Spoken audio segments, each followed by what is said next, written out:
Bhavani Shankaro Vande Shraddha Vishwasarupino Yabhyam Vinana Pashyanti Siddha Swantasthamiswaram Vande Bodhamayam Nityam Gurum Shankararupinam Yamashrito hi vakropi Chandra sarvatra vandyate Om samasta jana kalyane Niratam karunamayam Namami chinmayam devam Sadgurum brahmavidvaram.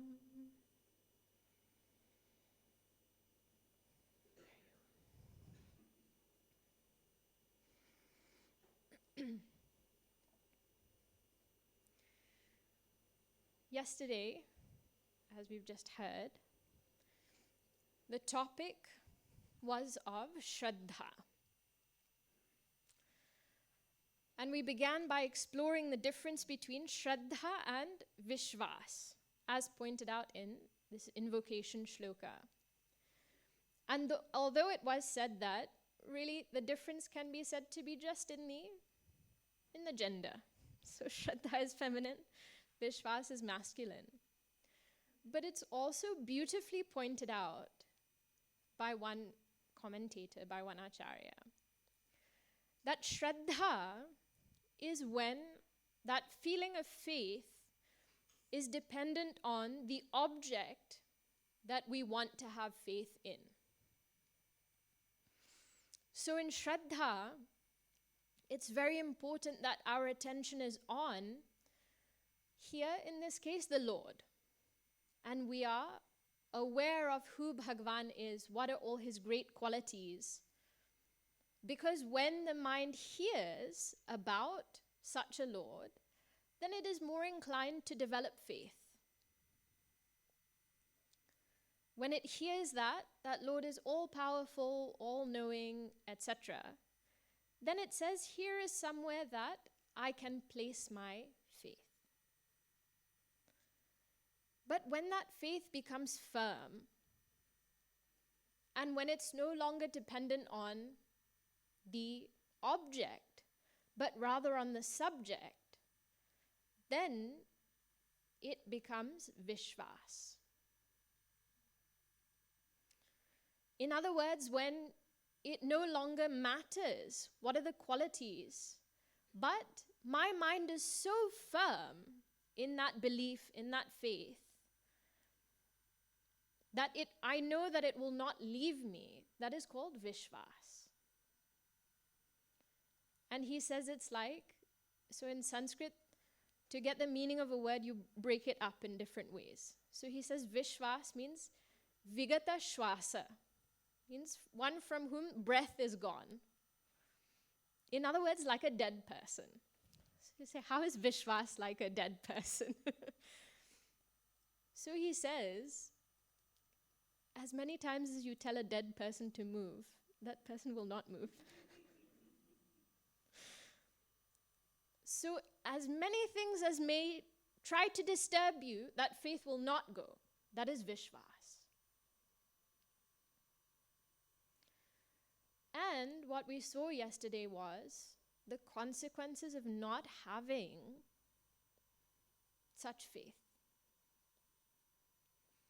And there is a beautiful thing that Pujya Guruji says, that for those who don't have faith,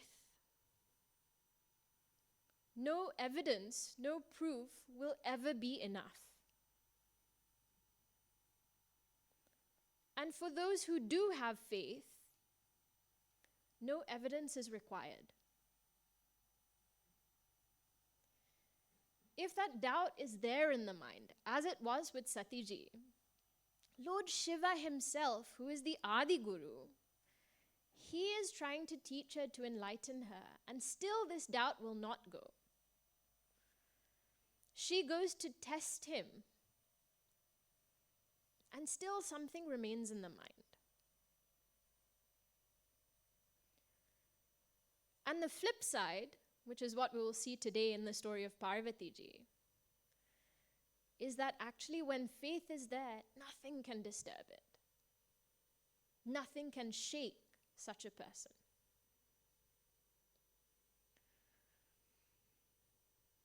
So we saw yesterday Sati ji arrived at her father's sacrifice. She got very angry that nothing had been arranged for Lord Shiva. And Tulasidasji makes sure that the story moves very quickly. So in one line, Sati ji dies, and in next line, Parvati ji is born. There is no gap. So the last thing she says is, Janama Janama Siva Pada Anuraga. And Tehi Karana Himagiri Griha Jai.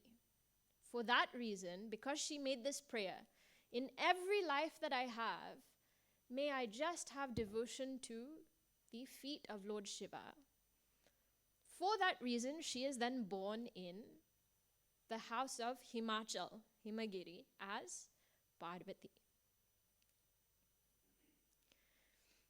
And as we saw yesterday, the purpose of these Puranas, Itihasa, is to bring alive all those truths which the Vedas, the scriptures, otherwise they'll just tell you in one line. And no example, no further explanation, just one line, one word sometimes, and they'll expect you just understand. But here it will be given in elaboration. So what is the principle that is being explained, that is being brought out here, is of reincarnation. So before we go further into the story, we're going to look a little bit at this principle of reincarnation. Punarjanma, it is called. Now you might say, why, what need is there to think about Punarjanma? Means mostly people know that this is what happens. We die and we are born again, and we live one life, and we die and we are born again. What's the big deal? I can also tell you what is Punarjanma. So the first thing that we have to understand, if you say that somebody dies and then is born again, and dies and then again, etc., who is it that is dying and being born? Right? So what is going through these various stages? A body is born, that body grows up, has various experiences, gets old, and then at the end of its life, that body dies. So who is the one who is taking that body? What is the connection between one life and the next? So there is one entity who is taking up different bodies and being born again and again. Right? And this entity is called the Jiva. So if somebody were to ask you, what is your understanding of yourself? How many of us would say, I am a Jiva? Raise your hand if you're a Jiva. Nobody will put their hand up. Raise your hand if you're a man or a woman. Everybody will immediately, yes, that's me. So we understand very clearly this is how karma works. This is a principle of reincarnation, of rebirth, etc. But the basic fundamental starting point for that is, I am a Jiva, I am not this body. And how many of us will actually say, that is who I am? Most of us are still very happily sitting as this physical body. Why I'm telling you this, so that you understand why we're thinking about this whole idea. Otherwise you'll get frustrated with me. You'll say, Shripriya ji, we know this. Tomorrow you sit down, I'll sit up. Because clearly I know more than you. Probably you do know more than me. But it's worth thinking about. Okay? So the first thing in this punarjanma, we have first said that Jiva is the one who takes the body and drops. And the whole idea of saying there is rebirth means you're saying that there was something before. Right? When you say rebirth, born again, that implies there was something prior, something previous. And a lot of the times people come up with this question that, okay, so we've been going through this cycle. So tell me, when was the first birth? When was the first karma? So don't ask that question. That is the answer.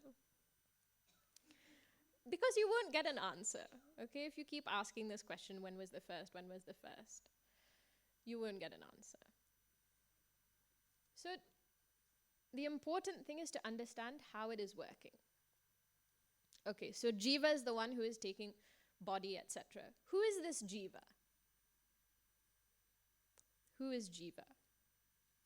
So if you all think, and we don't have it, but you think, everybody knows, Gurudev's BMI chart, right? So at the top is Om, which means consciousness, the self. Then directly below Om is V. V for vasanas. Then you have B, M, I.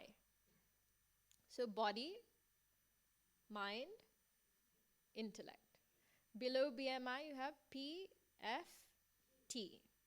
So perceiver, feeler, thinker. And then directly below that, O, E, T. So objects, emotions, thoughts. So this bottom line of objects, emotions, and thoughts, that is the world. Okay, that is not Jiva. So leave that for now. The body, we know, cannot be Jiva because Jiva is the one who is picking up and dropping the body. So it's not the body. So who is this Jiva? The Jiva is combination of all these other things. How we otherwise say the subtle body along with the causal body, that is the Jiva. In other words, my mind and intellect, along with all the vasanas that I've been collecting since time immemorial, my nice big bank that I can't see, I'm carrying with me, that is the Jiva. So this is the entity that is going through this transmigratory process. And how it happens, in the Gita, Bhagavan says so subtly, like the wind picking up fragrance and carrying it from the flower. Vayur gandhan iva ashayat. Means you won't be able to tell when that Jiva has gone. Only after some time it becomes obvious. So, very subtle event. So this is reincarnation, okay? The one who is doing it is the Jiva. Now a lot of people in this world will say, what proof do you have? A lot of people in this world means people in this room also may say, what proof do you have of transmigration? How do you know that it actually happens? Because nobody has gone and come back and said that, oh, guess what? You know what happened? I left. Then when I was ready, I looked at, there was one departure board. We all gathered in this hall. And then it said, for each person, one body, destination was listed, time, everything. You had to go to a particular place. Body was waiting and ready. Then I jumped in. And now I'm here. This is how it happened. Nobody is there to tell us that this is the process. You can also imagine, this is my imagination because I go on the train and things, so I also imagine how it must happen. You imagine how you want to. Nobody is there to tell us that this is what it is. So we ask, how do you know? Tell me. So the question is, what happens if it's not true? Somebody says, prove it. You say, prove that it doesn't happen. Prove that there is no such thing. Because if there is no such thing, there is a whole list of fallacies, inconsistencies. The first is that we will not be able to explain why there is variety in people. Why are we all different? And not just that we have developed these differences and everybody is the same when they're a baby. Every parent will attest to the fact that every baby is different. All babies have their own tendencies from when they're born. Some will sleep very happily. Some will make sure that you wake up every hour and a half, every 2 hours.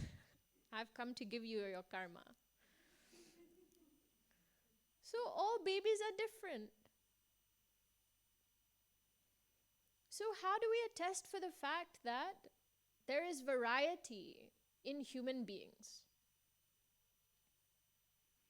So some people say it is genetics, right? That it's in your genes and therefore you are born in this way. But why is it that you were born in that way and not somebody else? That we can't explain. And the other thing is, people say it's random. There is no connection. People are just born. It's luck of the draw. Where you're born, when you're born, to what kind of family you're born, it's random. Means nobody can predict and nobody can tell you why it's happening. So now what's the issue if it's random? Essentially what we're saying is, there is no cause for this particular effect, right? Being born is not a cause, it is an effect that we experience, that we go through, that we see. So if you say for this particular effect there is no cause, then why should you say that there is cause and effect for anything else in the universe? Means why are you just applying cause and effect to some things and we're not applying it here in the case of human birth or any other birth? So if cause and effect doesn't apply here, it shouldn't apply anywhere. Means I should be able to do anything and get anything. There should be no rules about action and its result. But we know that that's not true. We know that actions have particular results and they don't change. Something as simple as, if you plant a particular kind of seed, you will only get that kind of plant. You will not get a different plant. Means you plant apple seed and suddenly raspberries start growing. It doesn't happen to anybody. So this cause-effect relationship, it cannot be discounted here.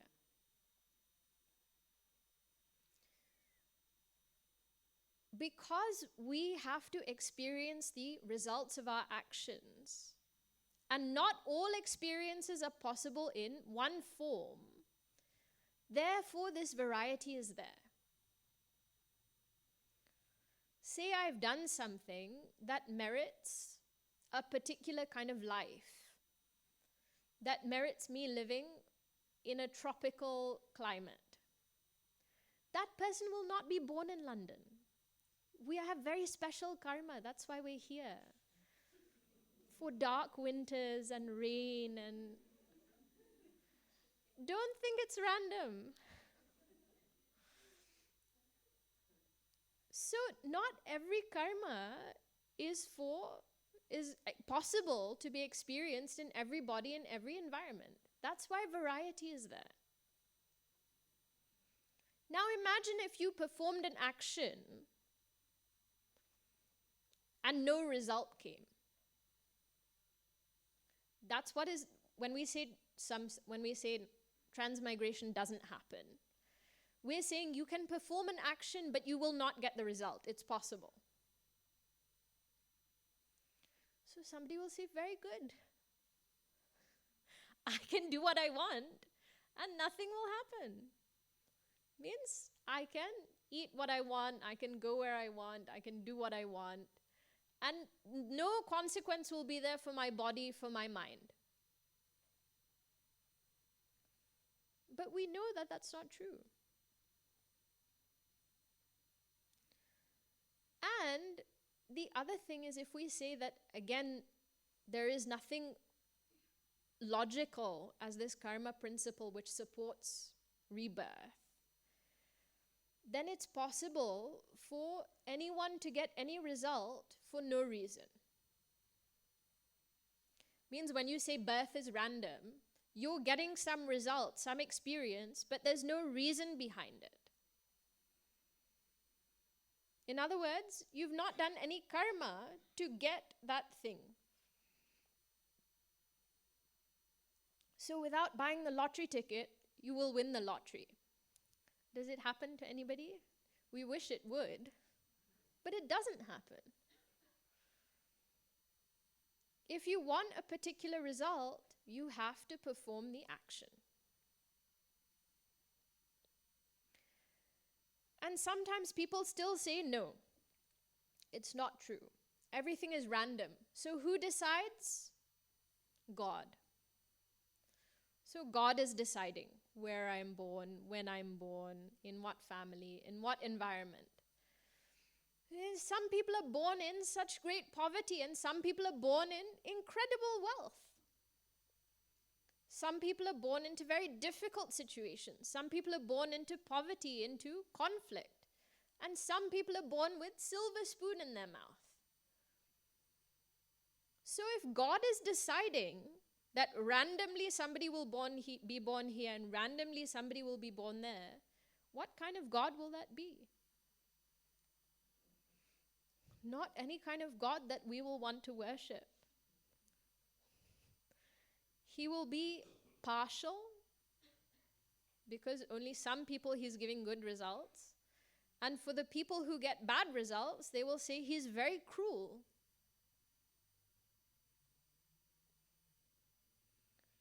So all of this happens if we don't accept that rebirth is governed by karma, and rebirth is true. And this is the idea that is being brought out here. Satiji it's not that she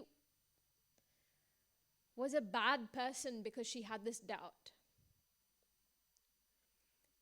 Lord Shiva says that she is Paramapunit. In other words, he knows that it's not through any fault of her own that this doubt has arisen in her mind. He actually says it's Hari Maya. It is the Maya of Bhagavan that has caused this doubt to arise. She had so much devotion, so much love for Lord Shiva, and because of this prayer that she dies, that she gives up her body with, therefore, she is born as Parvati Ji.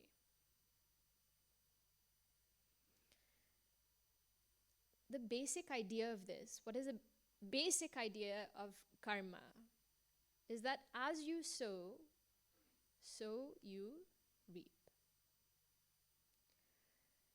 And the same person who performs the action will be the one who receives the result.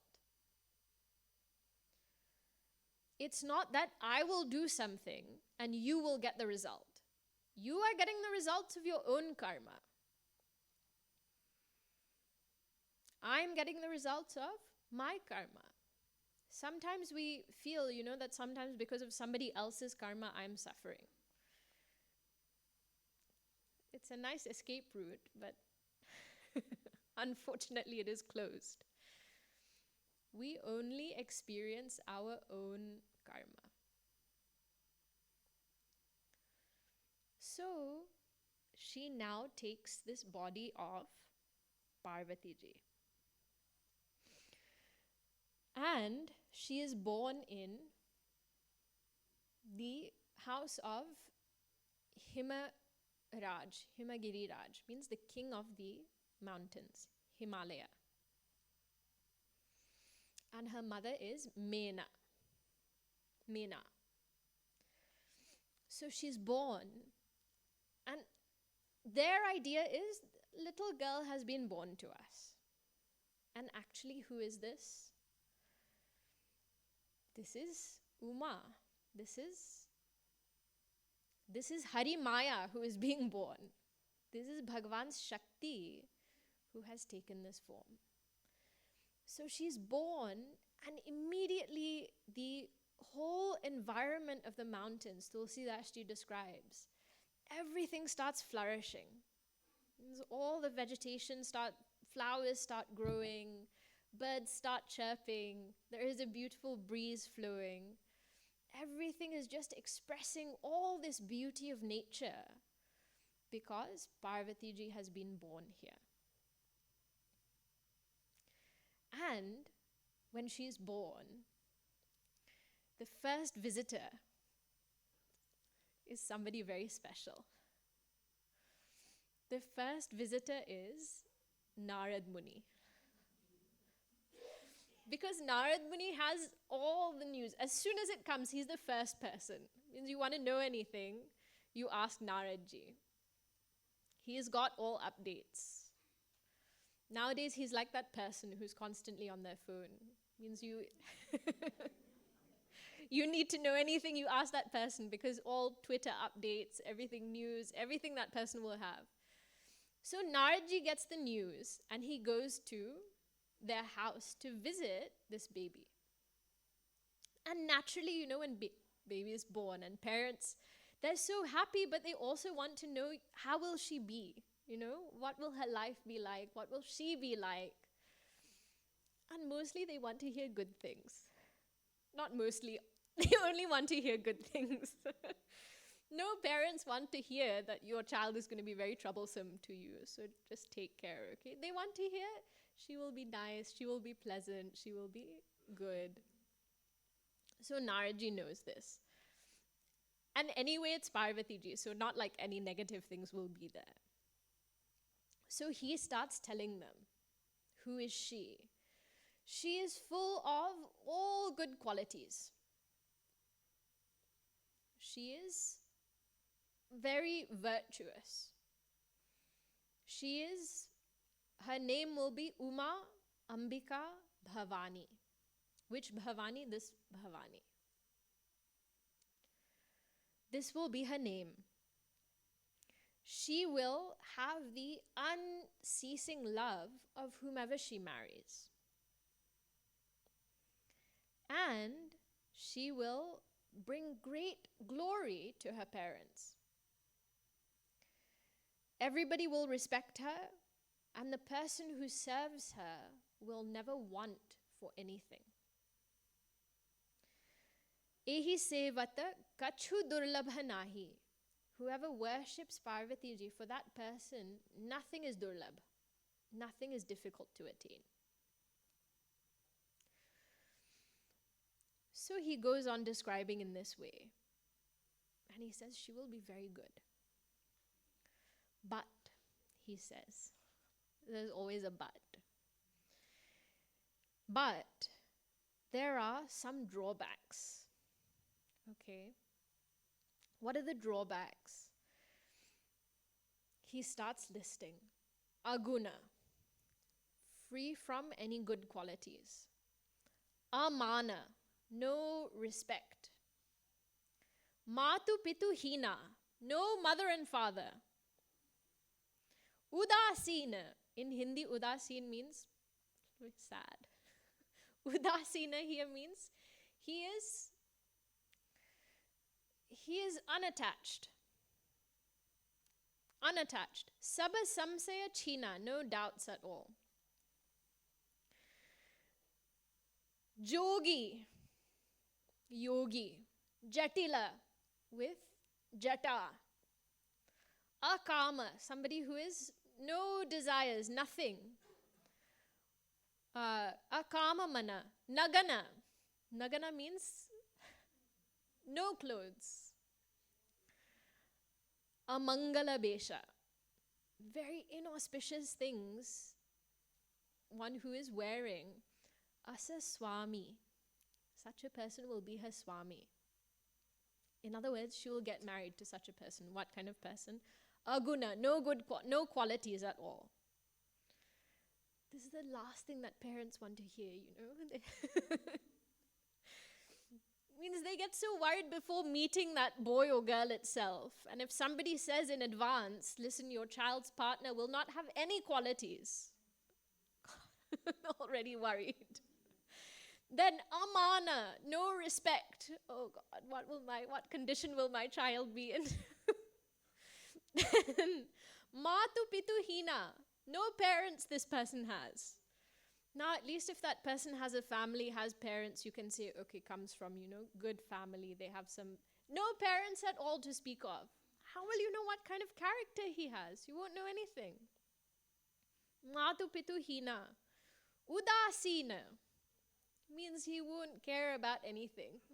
Udasina.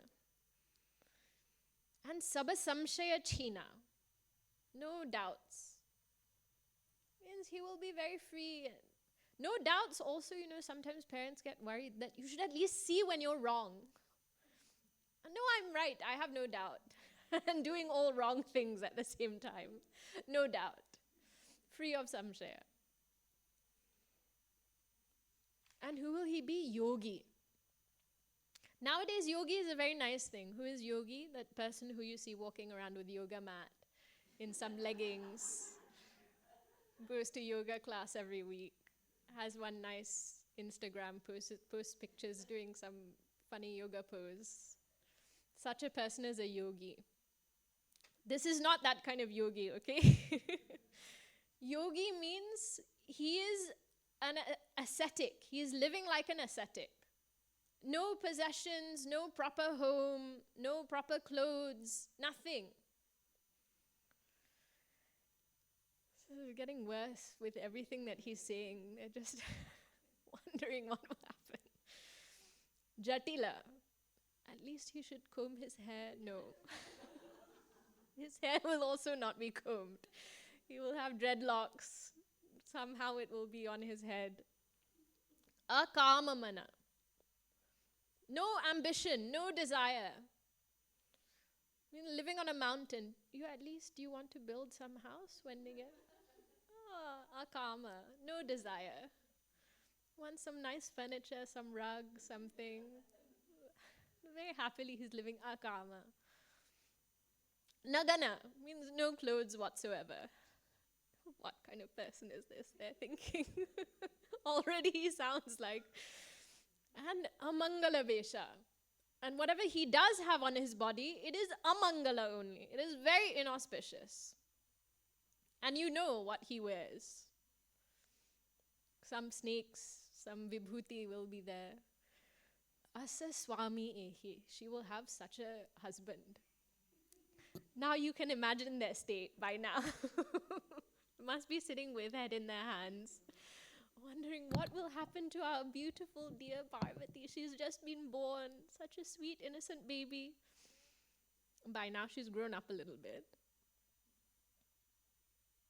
So they say, please can you tell us how to stop such a thing happening? You You've told us it will happen. Tell us how to stop it. But the funny thing is, what Tulasidasji says is, Naradji is addressing, so Parvati ji, her parents, some of her friends are also there.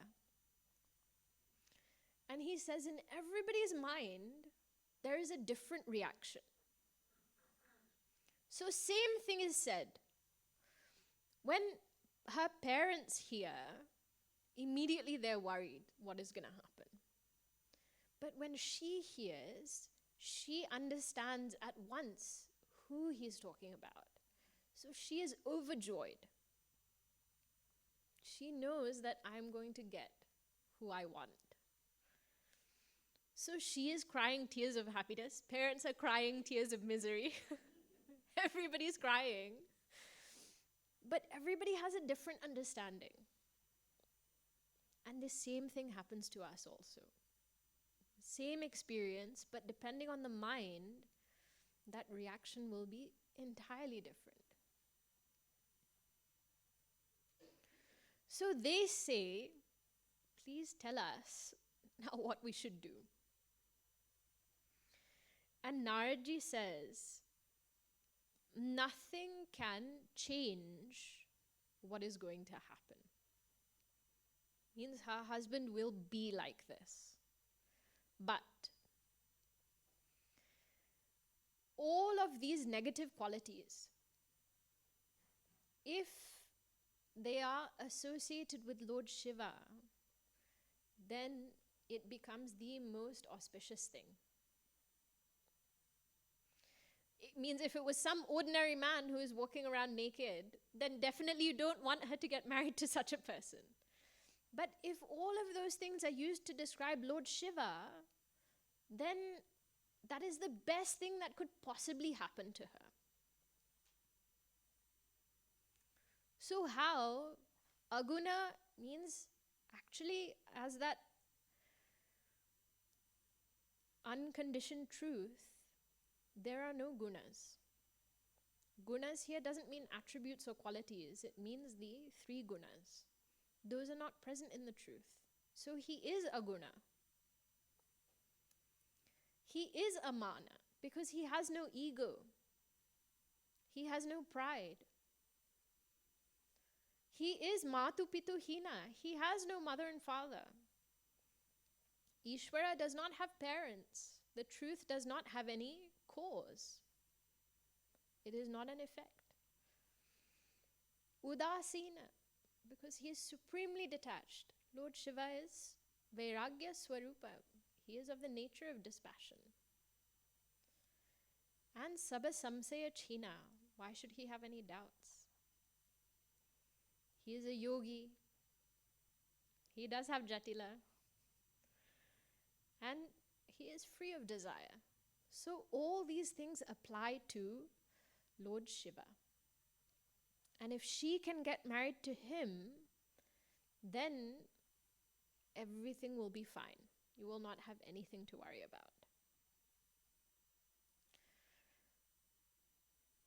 So how? Now he gives instructions.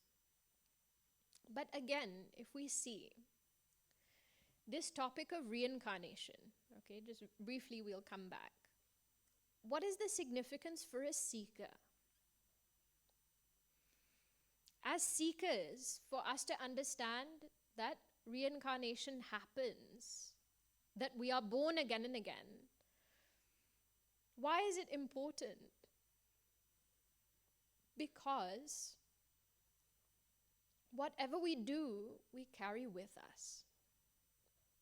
And this topic is taken in the 6th chapter of the Bhagavad Gita. Bhagavan Shri Krishna says, Arjuna asks this question, that what if somebody is striving and in between something happens and he does not achieve his goal and he dies? Does that mean that all the sadhana I've done, all the effort I've made is now going to go to waste? So he says no. None of it will go to waste. We will carry all of it with us. And if really we have this understanding then we will never have any hesitation to do the right thing, to do the dharmic thing. Why do we sometimes hesitate? Because we think, I don't know how this is going to work out. Am I really going to be rewarded for this? Will I really get a positive result? If we have understood how karma works, then especially as a seeker, we will not have any hesitation to do sadhana. Even if it is towards the end of one's life, you know that that result will come with you.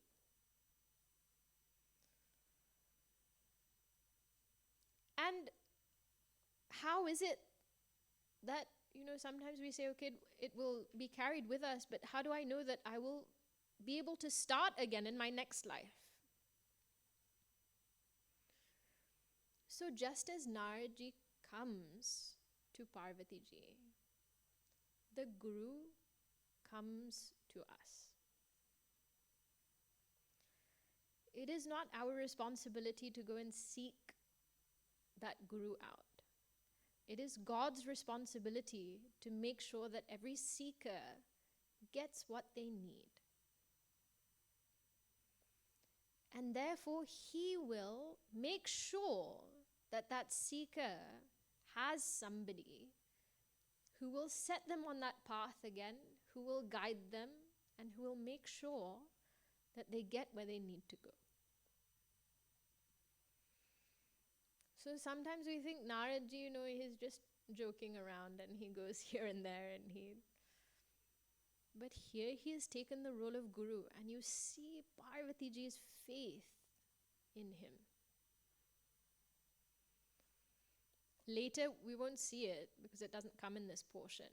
But later, when Lord Shiva is describing why Lord Vishnu takes incarnation, he says that once Naradji cursed Lord Vishnu, and therefore Lord Vishnu had to take this incarnation as Rama. And Parvati Ji says, what did Bhagwan do to make Naradji curse him? Means she doesn't say, why did Naradji do that wrong thing? She says, Bhagwan did something wrong, that's why Naradji cursed him. In other words, Bhagwan may be wrong, but my Guru will never be wrong. Such kind of faith she has.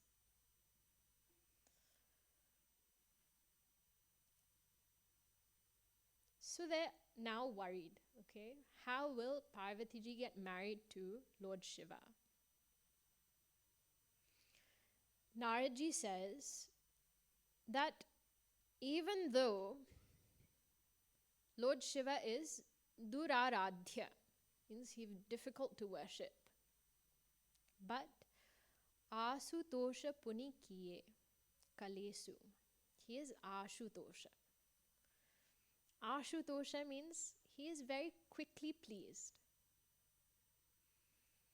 Sometimes we worry, that Bhagwan, I'm doing so much. Are you noticing? Are you seeing what I'm doing?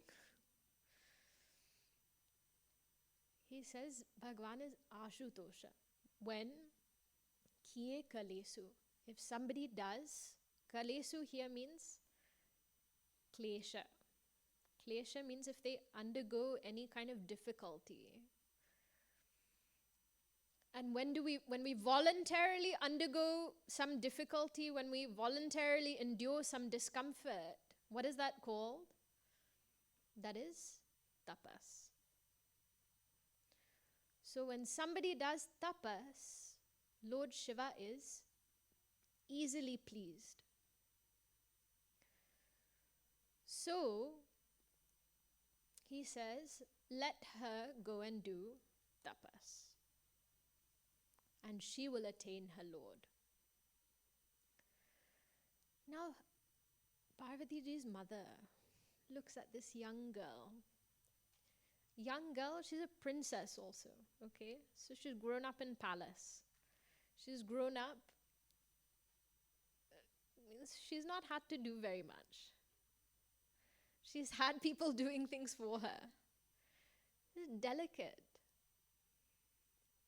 And her mother is thinking, now this girl has to go and do tapas. We can't let her go. We can't let her go. We have to stop her. So she goes and talks to her husband. She says, listen, I know Naraji said she should go and do tapas, but really I don't think she should go. What will happen to her? This is parents' universal refrain. Again and again. What will happen to him, her, etc.? That worry is always there. What will happen?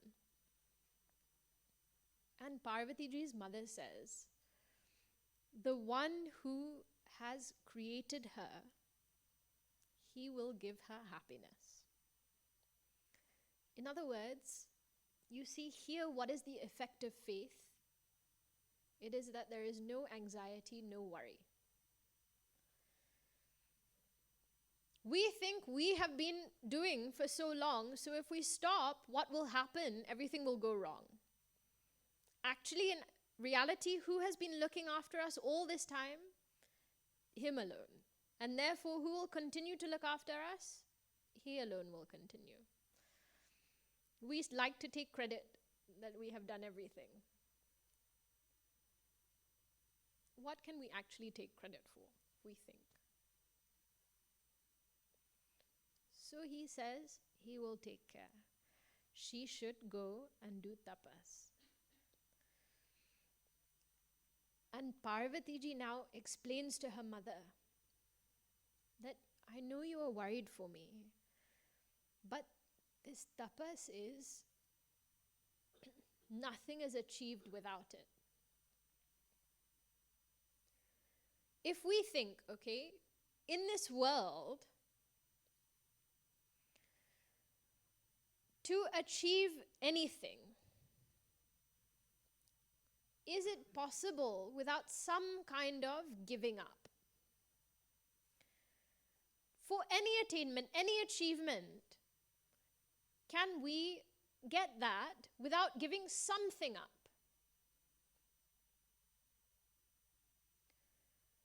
For everything, we have to give up something. Means just to wake up in the morning and continue with your day, you have to give up that nice, warm, comfortable bed. Everything has to be given up for any kind of achievement. So tapas is essential for any kind of spiritual progress also. Just as for any karma, something must be given up. Tapas is what is required in a seeker's life to help us progress. And sometimes, we have very odd ideas about tapas. Tapas means, the highest tapas, it is said, is to achieve single-pointedness of the mind and senses. Now, if whatever you're doing in the name of tapas, if it helps you to achieve that, then it is fruitful. If it's not helping you to achieve that, if it's making you more disturbed and more agitated, something has to be rethought. Means some people think tapas means I will have a cold shower every day.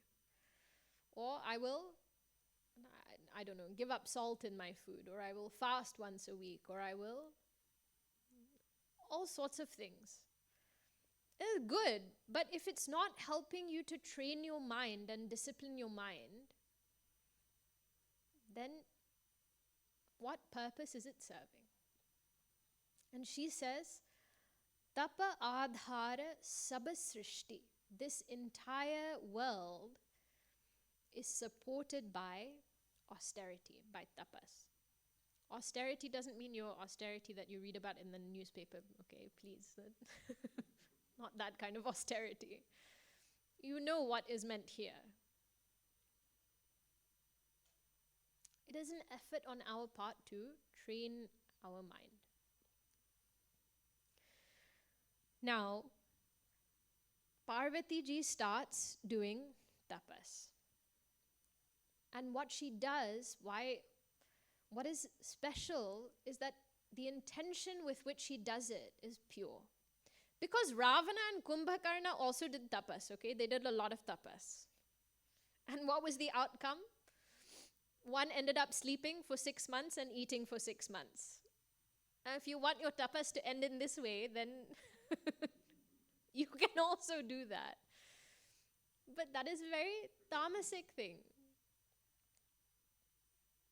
Ravana did it with a very rajasic sankalpa, that I should be undefeatable. Nobody should be able to kill me, to defeat me. And what was Vibhishana's thought? When he was offered something in return for his tapas, he said, I want devotion to the Lord. So Parvati ji does tapas, and this, you see what is described here, and I will tell you because you can't see. He says, she got so absorbed that she lost consciousness of her body. First thing that happened. Then, for 1,000 years, she ate roots and fruit only. For 1,000 years. Then, for 100 years, she only ate vegetables. Nowadays, lots of people will say, I'm also following plant-based diet. I also eat only vegetables, roots and fruits.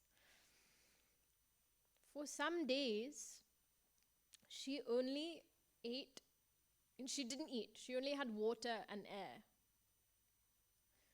And for a few days, she didn't have anything. Then it is said that for 3,000 years, she only ate leaves of the bela tree that fell on the ground. Means she wouldn't even pluck and eat. She would just wait for it to fall. And then she stopped that also, and she became known as Aparna. Parna means leaf. Aparna, because she stopped eating leaves also.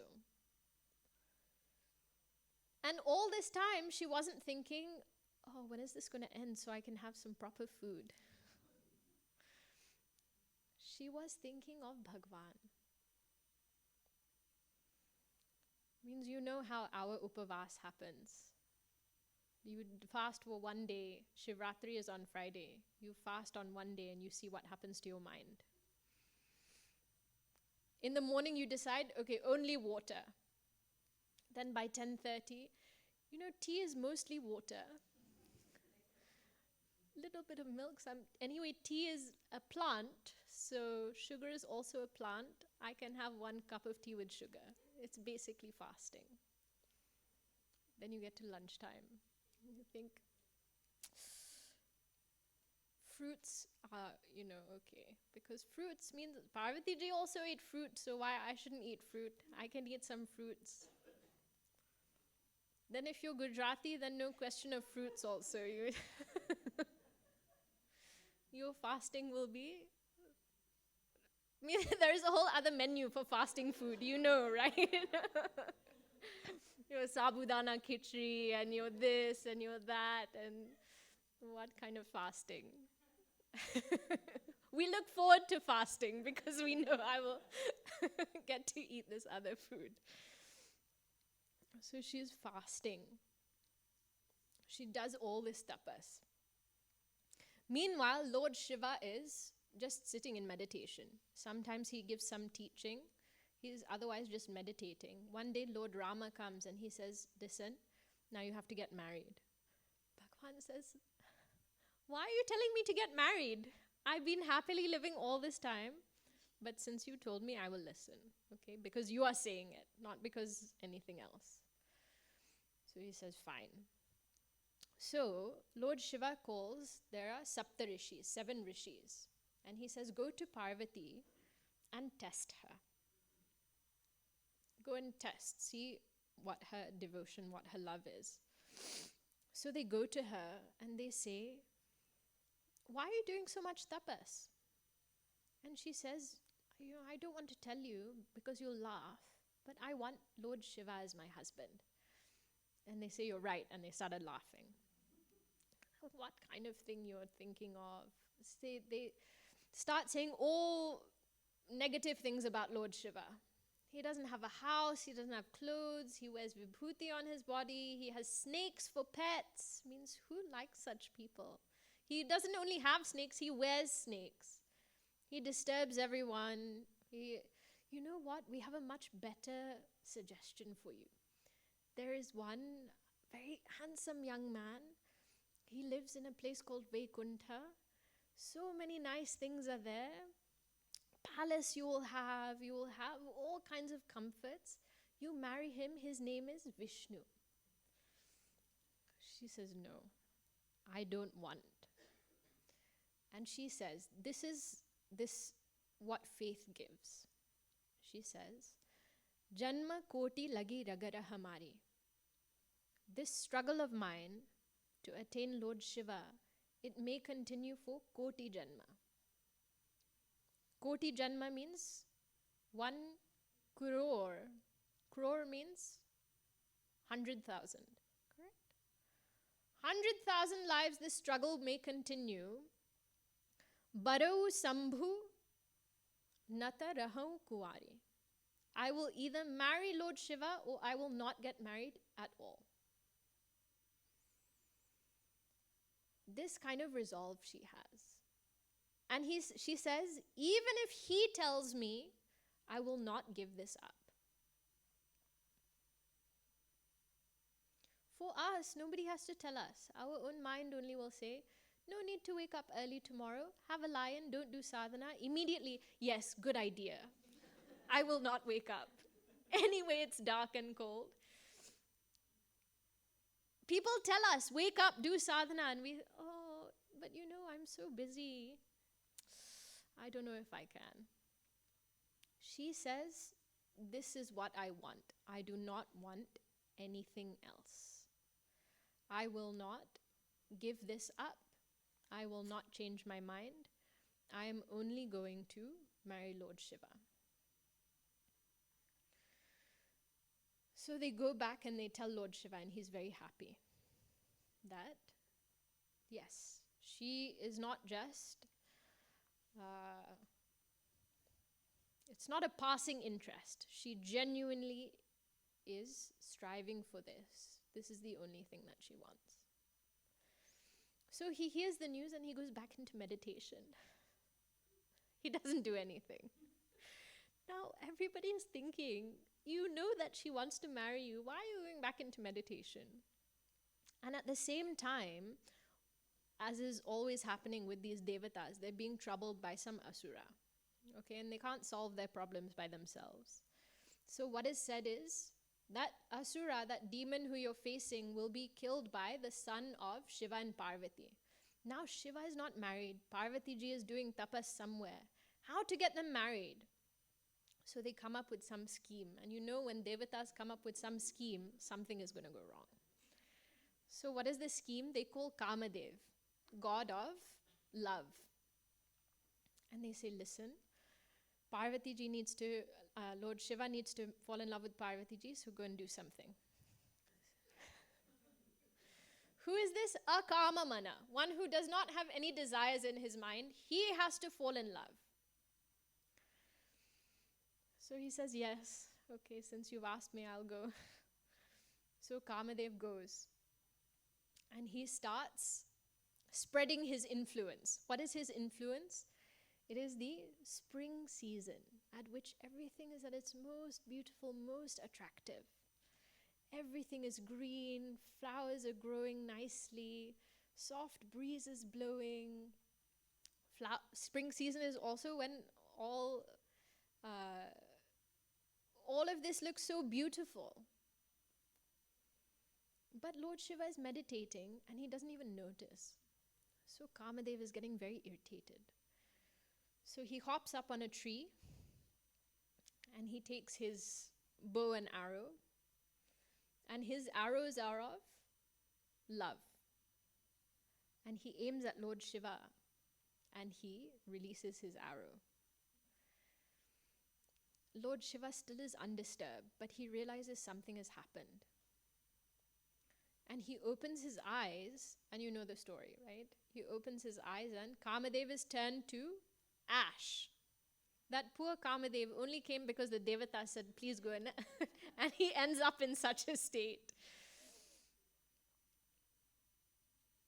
So his wife comes and she says, what have you done to my husband? So Lord Shiva says, don't worry, he will exist in formless state. And that's why he is able to exist in all of us, because he is in formless state. Kamadev. But they say, listen, we tried this wrong method. Now we're just going to tell you straight up, we need you to get married. Please. Because only your son will be able to solve this problem of ours. So he says, okay, fine. Why didn't they just ask him before? I don't know. He says, okay, fine. And then whole marriage is arranged, and Tulasidasji describes very humorously that we will not see. How Lord Shiva's ganas dress him up and take him with all snakes, and because, it's like when children put makeup on parents. What will it be? Means lipstick will be here if they have to put, and something will be here, something will be here. Now you imagine ganas who are they're described to be like ghosts and goblins and ghouls, and what will their idea of makeup be? Lord Shiva goes like that to his wedding. And Parvatiji's mother sees him. She thinks, luckily it all works out. And they get married and they come back to Kailash Parbat. And they are happily living there.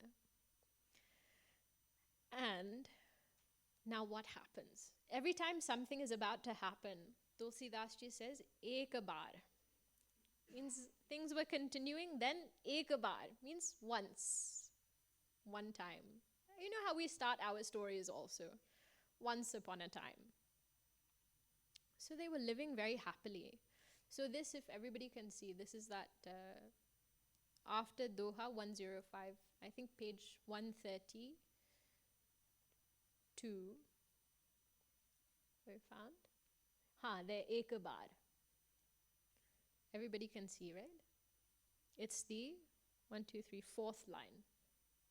Can you go to the English? Everyone will be able to read that. Okay, there. Yeah, stop. Ek bar tehi tara prabhu gayau. In Kailash, there is this huge tree. It is a Vatavriksha. Means it's a banyan tree. And this is the tree that it said that Lord Shiva sits under. And that Vatavriksha is actually a symbol of Shraddha. So, ek bharat tehi tara prabhu gayau. Lord Shiva goes to that tree and taru biloki ura ati sukhu bhayau. He sees that tree and in his heart he feels so much joy. Means if you want to know what will please the Lord, it is Shraddha. So he sees, and so beautifully it said, Nija kare dasi naga ripu chala. He takes he's carrying his asan, he finds a nice spot, and he lays it down there. Means just happily by himself, he is just sitting. Bethe sahajahi sambhu kripala. And he sits underneath this huge tree. Now this is for us to just imagine and see. Okay, so in your mind's eye, you can create this picture now. huge banyan tree in the backdrop. And beneath it, sitting on the ground, Lord Shiva on his asan. How does he look? Kunda Indu Dara Gaura Sarira. His body is white, very fair, like the moon, like the conch, like the Kunda means jasmine. So fair, very fair complexion. Bhuja Pralamba Paridhana Munichira. He has very long arms, Bhagwan. Pralamba Bhuja. And he is wearing Munichira, means the very simple ascetics kind of clothes. He is sitting.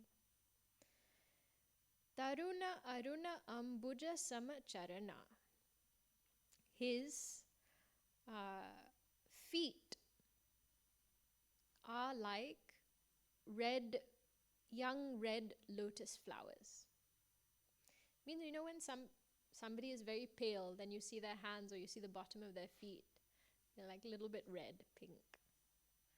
So the bottom of his feet is this bright, lovely red color, like a lotus. And lotus means also so soft.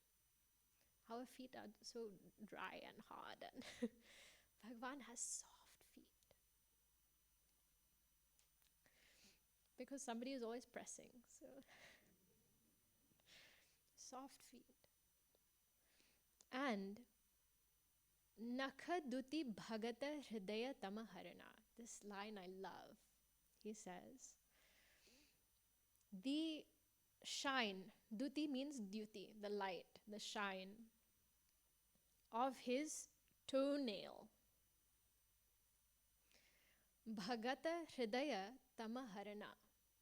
That much light is enough to dispel the darkness in the hearts of devotees. That much is needed, not more than that. Just as much light as is reflecting off his toenail.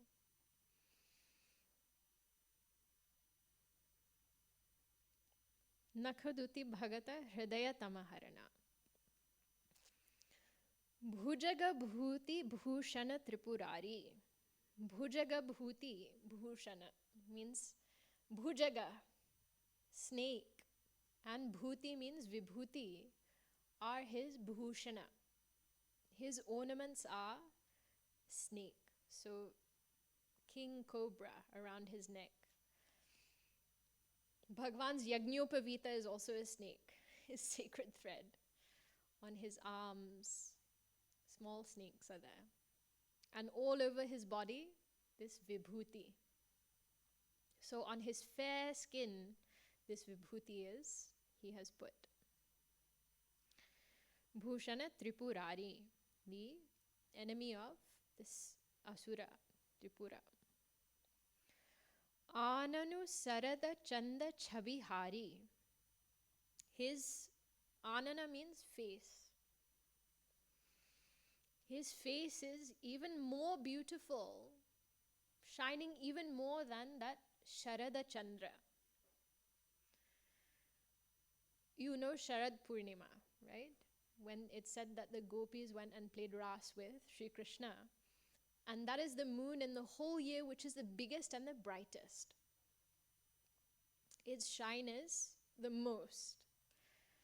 So it said his face is even more beautiful than that full moon of Sharad Ritu. And how is he? Jata Mukuta. On his head is this crown of hair, his jata. Sura Sarita Sira. On his head is this Sura Sarita. Gangaji is flowing. Lochana Nalina Bisal. And eyes as these lotuses. Eyes as beautiful as lotus petals. Neela Kantha. So body is white, but throat is blue, dark blue. Neelakantha. And he is Lavanyanidhi. He is the treasure of beauty. Soha Bala Bidhu Bhal. With the Bala Bidhu means the crescent moon is shining on his head. And how is he sitting? Bethe Soha Kamarupu Kese Dhare Sariru Santarasu Jese. As though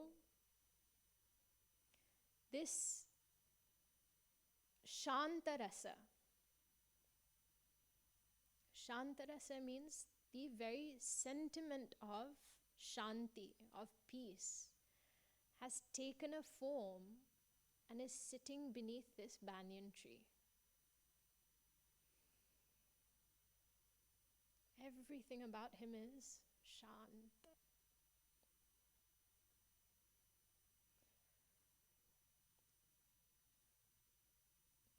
So we will let him sit.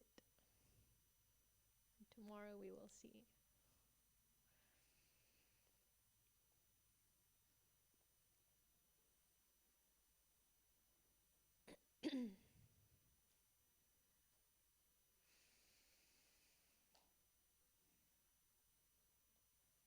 Om Purnamada Purnamidam Purnat Purnamudachyate Purnasya Purnamadaya Purnameva Vashishyate. Om Shanti Shanti Shantihi. Harihi Om Shri Gurubhyo Namaha. Harihi Om.